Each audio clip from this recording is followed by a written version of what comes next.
Let's go! So we have some practice footage to get through. Here's Corey Raymond, and obviously the big takeaway. Let's go ahead and bring it back right there. This is always a good thing. Seeing Eli Ricks in the gold non-contact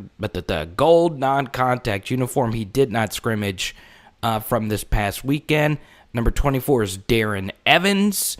Number 33, I believe, is Lloyd Cole. That is number 26, Demarius McGee in a gold non-contact. Number 29, Ray Darius Jones. Number 32, Everett Guard. And I believe the last DB there was Pig Cage, the walk-on from Nichols. So, obviously, a lot of new faces, and it is key to point out that Derek Stingley still isn't back fully healthy, and also Demarius McGee. Dwight McGlothern is also not practicing, and this footage is via Josh Sibley. So, you watch it one more time here. Once again, I'm getting so many messages about Derek Stingley Jr. and his health right now. I wouldn't worry too much about it. They said it's a minor injury, but they're going to hold him out for a little bit longer. But I do stand by my video from last Friday and just from months ago. There's no reason to put him on offense if he can't stay healthy on defense. So once again, these are individual drills. This is via Josh Shibley. Again, it is a little blurry. Once again, the media is only restricted to a certain area, so Sibley has to, of course, zoom in. And this is Durante Jones with Major Burns and Derek Davis Jr. getting these starters reps, or just first-in-line reps here. And obviously that is Jay Ward in a gold non-contact uniform. We see Jordan Tolles back here. Matthew Langlois is also back here. I don't think he scrimmaged either. Here's Cam Lewis. So obviously, you're just going through your breaks, going through your individuals, and just getting all your fundamentals down. Also very interesting, these are the safeties. And I do see Cordell Flott working out with the safeties here. I believe that is Cordell Flott, number 25. Once again, jersey numbers can get a little strange as far as practice is concerned, but it is interesting. So, yes, obviously these are just basic safety drills, going over your drops and your breaks and whatever else you want to say, and then obviously getting a catch at the end of it. And then obviously you get to some Max Johnson content here, and it does seem like this is just a little drill, but we do have one more Max Johnson film study we will show you. And what I like about this individual drill is, yes, of course, Max Johnson knows he's throwing the football here to Koy Moore, but the key thing right here is looking at Max Johnson's head. 1 read, 2 read, 3 read. Okay, so going through progressions and then working your way back, getting these twitch muscles to where you're used to going through progressions. And, as we've shown in our Max Johnson film studies up to this point, most true freshman quarterbacks can't go from, first to second to third read in their first year. Max Johnson really didn't need to a whole lot because Slinger called a bunch of good plays for him. But this is the next step, of course, as an LSU quarterback, is going through your progressions. Just the aspect of your head going right here, okay, and you're in your drop, all right, second, and then work your way backside. Once again, it's just a little thing, nothing too crazy. But as we point out, as always, make sure you always check out what's going on in the back. And it's good to see the quarterbacks working here with the wide receivers. Also, I hope LSU doesn't put this idea to bed. I do like Koy Moore as a receiving running back out of the backfield in a 2-minute offense. I think that could be something LSU could use because we saw it in the spring game and it worked really well. Here's another drill, Jack Besh and Cole Taylor. And Cole Taylor runs into John Robinson. This video is via Jacques Doucet, as was the last one via Jacques Doucet. So, once again, just working on that. And now John Robinson is out of the way. With Jake Peach right there. So, John Robinson is a consultant for LSU Football with Ed Orgeron. And this was obviously Jack Besh going for a target right there. So yeah, working on these targets at the back of the end zone. That was Jack Mashburn right there in the back center. So yeah, very interesting here. Cole Taylor, that's just so funny right there. But yeah, good job there by Cole Taylor. And once again, this is just a little insight here. Can Cole Taylor stretch the defense in that deep middle? Cole Taylor did catch a pass over the middle against Ole Miss from Max, so hopefully that translates to next season. So here we go. This is from Brooke Chesney here, and it's always good to see TDP back out there knowing all the injuries and all the stuff that he's been through to get to this point.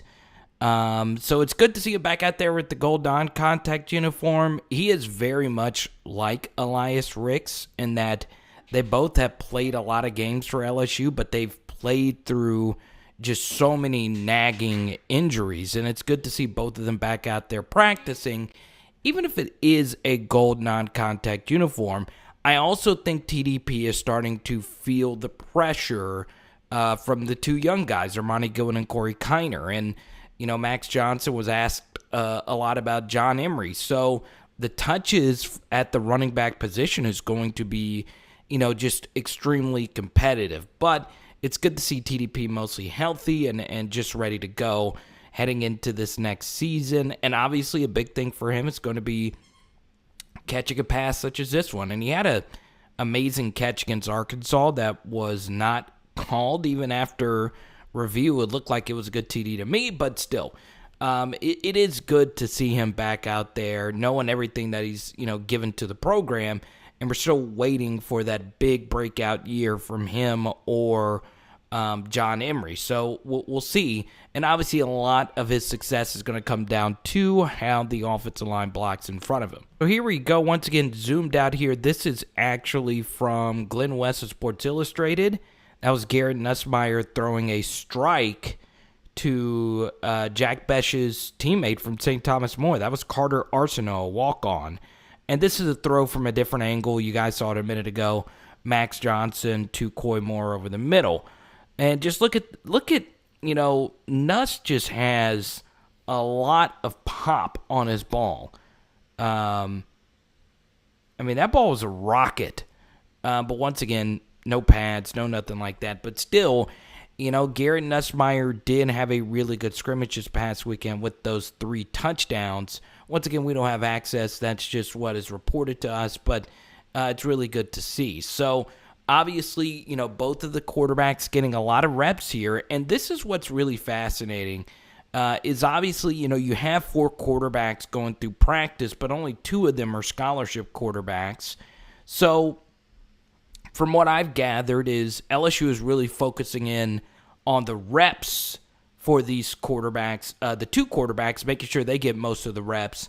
And when they need the other quarterbacks to help with the rhythm of the drill, they'll actually have the 2 other quarterbacks, Tavion Falk and Matt O'Dowd, start getting in some reps, the 2 walk-on freshmen. So, it should be fascinating to see how, the reps actually work itself out moving forward.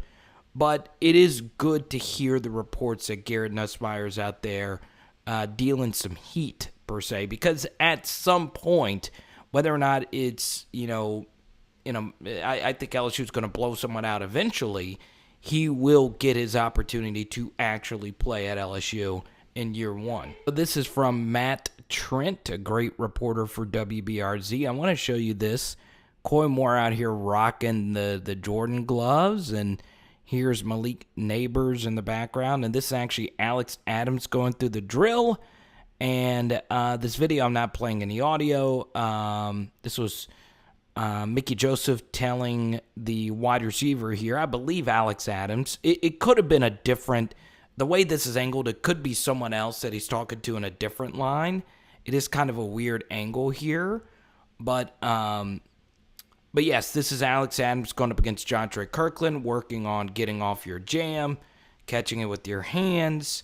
So, yeah, you just go through these drills. You take every rep. You learn how you fight off your jams. And, Max Johnson was asked about the wide receiver room a little bit earlier about Brian Thomas Jr. and who the number 2 option's going to be. And,